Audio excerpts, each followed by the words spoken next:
નમસ્કાર. આપણે બધા સુખ શોધીએ છીએ, પણ એવું કેમ છે કે હજારો વર્ષોથી માનવજાતની આ શોધમાં હંમેશા સંઘર્ષ અને નિરાશા જ વધારે જોવા મળે છે? તો ચાલો આજે આપણે આખી સફરને એક અલગ નજરથી જોઈએ. આપણે એ સમજવાનો પ્રયત્ન કરીશું કે અત્યાર સુધી આપણે ક્યાં ભૂલ કરી રહ્યા હતા અને શું કોઈ નવો રસ્તો છે? આ આપણી આજની ચર્ચાનો રોડમેપ છે. આપણે સુખ શોધવાના જૂના રસ્તાઓથી શરૂ કરીને ધીમે ધીમે એક નવા અને ખરેખર શક્તિશાળી વિકલ્પ સુધી પહોંચીશું. તો ચાલો શરૂ કરીએ. આ એ જ સવાલ છે જેણે સદીઓથી ફિલોસોફરોને અને સામાન્ય માણસને મૂંઝવણમાં નાખ્યા છે.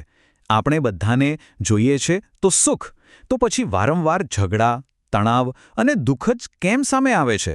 સમસ્યા ક્યાં છે? હવે જુઓ, આ બંને લક્ષ્યો, દુઃખમાંથી મુક્તિ અને આનંદપૂર્વક જીવવું, પહેલી નજરે તો એક સરખા જ લાગે, ખરું ને? પણ ના, આ જે નાનકડો તફાવત દેખાય છે ને, એણે જ આખી માનવતાને બે બિલકુલ જુદા રસ્તા પર મોકલી દીધી છે. એક રસ્તો છે દુઃખથી ભાગવાનો, એનાથી બચવાનો, અને બીજો રસ્તો છે સક્રિયપણે, ખુશીથી, આનંદમાં જીવવાનો. ચાલો સૌથી પહેલાં એ જૂના અભિગમની વાત કરીએ જેને આપણે આદર્શવાદ કહી શકીએ. આ એવો વિચાર હતો જે ભૌતિક દુનિયાથી ઉપર ઉઠીને સુખ શોધવાની વાત કરતો હતો. તો પહેલો રસ્તો હતો વિરક્તિવાદ.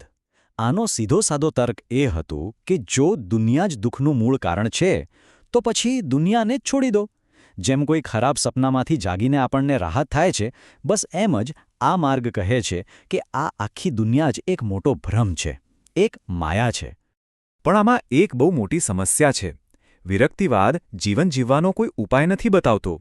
એ તો જીવનથી ભાગી જવાનો રસ્તો છે. જે વ્યક્તિ બધું છોડીને સમાધિમાં બેસી જાય, એ બીજા લોકોને શું શીખવી શકે? એટલે જ આ રસ્તાની ક્યારેય કોઈ પરંપરા બની શકી નહીં. સારું, તો જ્યારે વાસ્તવિક દુનિયાથી અને આસપાસના લોકોથી નિરાશા મળે, ત્યારે આદર્શવાદમાંથી જ એક બીજો રસ્તો નીકળે છે. અને એ છે ભક્તિ માર્ગ. આમાં વ્યક્તિ શું કરે છે? એ પોતાની કલ્પનામાં જ એક આદર્શ ભગવાન, એક દેવતા સાથે સંબંધ જોડી લે છે. કેમ? કારણ કે એવું માની લેવામાં આવે છે કે વાસ્તવિક દુનિયાના માણસો સાથે સુખપૂર્વક જીવવું શક્ય જ નથી. પણ અહીં ભક્તિ માર્ગની મર્યાદા સામે આવે છે.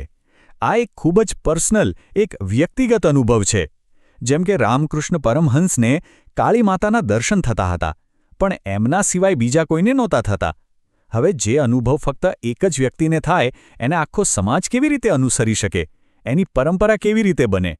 તો જ્યારે આદર્શવાદના આ બંને રસ્તાઓ નિષ્ફળ ગયા, ત્યારે આધુનિક દુનિયાએ એક તદ્દન નવો રસ્તો પકડ્યો. આ રસ્તો એટલે ભૌતિકવાદ. એણે આદર્શોની મોટી મોટી વાતો છોડી અને સીધું ભૌતિક સુવિધાઓ પર ધ્યાન કેન્દ્રિત કર્યું. ભૌતિકવાદનો ફોર્મ્યુલા એકદમ સિમ્પલ અને એટ્રેક્ટિવ છે. સુવિધા બરાબર સુખ. મતલબ કે જો ગરમી લાગે છે, તો એસી ચાલુ કરી દો, તરત જ સુખ મળશે. આ કોઈ કલ્પના નથી, આ એકદમ વાસ્તવિક લાગે છે. અને સાચું જ છે, ભૌતિકવાદ આપણને તરત જ મળતું, સ્પર્શ કરી શકાય એવું સુખ આપે છે. કોઈ મસ્ત મજાનું ભોજન હોય, કોઈ નવું ગીત હોય, આ સુખ તરત જ અનુભવાય છે અને એમાં કંઈ ખોટું પણ નથી લાગતું. પણ અહીં જ ભૌતિકવાદની સૌથી મોટી નબળાઈ સામે આવે છે. આ સુખ કેટલો સમય ચાલે છે? જે સ્વાદિષ્ટ વાનગી આજે બહુ જ સારી લાગે છે, એ જ રોજ ખાવાથી કંટાળો આવે છે. જે નવું ગીત આજે ગમે છે, એ થોડા દિવસોમાં જૂનું થઈ જાય છે. આપણી ઇન્દ્રિયોનું સુખ હંમેશા ક્ષણિક હોય છે. અને કારણ કે આ સુખ ટકતું નથી, એટલે એ આપણને હજુ વધુની એક એવી દોડમાં લગાવી દે છે જેનો કોઈ અંત જ નથી. 1 કરોડ કમાયા પછી 10 કરોડની ઈચ્છા થાય, પછી 100 કરોડ. આ દોડ ક્યારેય પૂરી થતી નથી અને સાચો સંતોષ ક્યારેય મળતો નથી. તો સવાલ એ છે કે જો આદર્શવાદ અને ભૌતિકવાદ બંને આપણને સ્થાયી સુખ નથી આપી શકતા, તો પછી વિકલ્પ શું છે?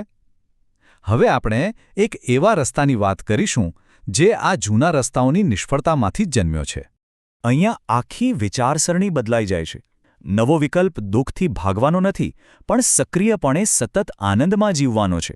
અને એક વાત સમજો, જ્યારે આપણે આનંદપૂર્વક જીવીએ છીએ, ત્યારે દુઃખમાંથી મુક્તિ તો એમાં આપોઆપ આવી જ જાય છે. આ નવા રસ્તાનો મૂળભૂત પાયો આ એક વાક્યમાં છે: અસ્તિત્વ જ સહ-અસ્તિત્વ છે. આનો અર્થ એ છે કે સાચું સુખ આ બ્રહ્માંડની મૂળભૂત વાસ્તવિકતા, એટલે કે સહ-અસ્તિત્વને સમજવામાં અને તેની સાથે તાલમેલથી જીવવામાં છે. આ ટેબલ પર એક નજર નાખો. આ ખરેખર આંખ ખોલી નાખે એવું છે. તમે જુઓ, નાનામાં નાના પરમાણુથી લઈને આખા બ્રહ્માંડ સુધી દરેક જગ્યાએ એક સિસ્ટમ છે, એક વ્યવસ્થા છે. ગ્રહો અબજો વર્ષથી એકબીજા સાથે ટકરાયા વગર ફરી રહ્યા છે. પણ એકમાત્ર અપવાદ કોણ છે? માણસ. આપણે આપણા પરિવારમાં પણ શાંતિથી નથી જીવી શકતા. તો પ્રશ્ન એ થાય કે માણસ કેમ સહઅસ્તિત્વમાં નથી જીવી શકતો? એવું તો શું છે જે આપણને આ કુદરતી વ્યવસ્થાથી અલગ પાડે છે? આનો જવાબ એક બહુ જ શક્તિશાળી વિચારમાં છુપાયેલો છે. અહીં બે પ્રકારની માનસિકતા છે. એક છે વ્યવસ્થાપકની, જે કુદરતી સિસ્ટમને સમજે છે અને તેનો એક ભાગ બનીને કામ કરે છે. અને બીજી છે શાસકની, જે આ સિસ્ટમને નજરઅંદાજ કરે છે અને પોતાની મરજી, પોતાની ઈચ્છા બીજા ઉપર લાદવાની કોશિશ કરે છે. આ એક વાક્ય બધા માનવ દુઃખનું મૂળ કારણ બતાવી દે છે. ઘરમાં પતિ-પત્નીના ઝઘડાથી લઈને દેશો વચ્ચેના મોટા યુદ્ધ સુધી દરેક સંઘર્ષની શરૂઆત ત્યારે જ થાય છે જ્યારે કોઈ એક વ્યક્તિ કે સમૂહ વ્યવસ્થાપક રહેવાને બદલે શાસક બનવાની કોશિશ કરે છે. આનો અર્થ એ થયો કે આપણને જે દુઃખ કે પીડા થાય છે એ કોઈ સજા નથી. એ તો એક સિગ્નલ છે, એક ફીડબેક છે. જ્યારે પણ આપણે વ્યવસ્થાની વિરુદ્ધ જઈને શાસક બનવાનો પ્રયત્ન કરીએ છીએ ત્યારે આપણને પીડા થાય છે. એ પીડા આપણને કહી રહી છે કે પાછા ફરો અને કુદરતી વ્યવસ્થાને સમજો. તો અંતે આ એક સવાલ આપણી જાતને પૂછવા જેવો છે. આપણા સંબંધોમાં, પરિવારમાં, કામ પર આપણી ભૂમિકા શું છે? શું આપણે વ્યવસ્થાને સમજવાનો અને તેને સારી રીતે ચલાવવાનો પ્રયત્ન કરી રહ્યા છીએ, એટલે કે વ્યવસ્થાપક છીએ? કે પછી આપણે બીજા લોકો પર આપણી મરજી થોપીને એમના પર શાસન કરવાની કોશિશ કરી રહ્યા છીએ? આનો જવાબ જ સુખનો રસ્તો બતાવી શકે છે.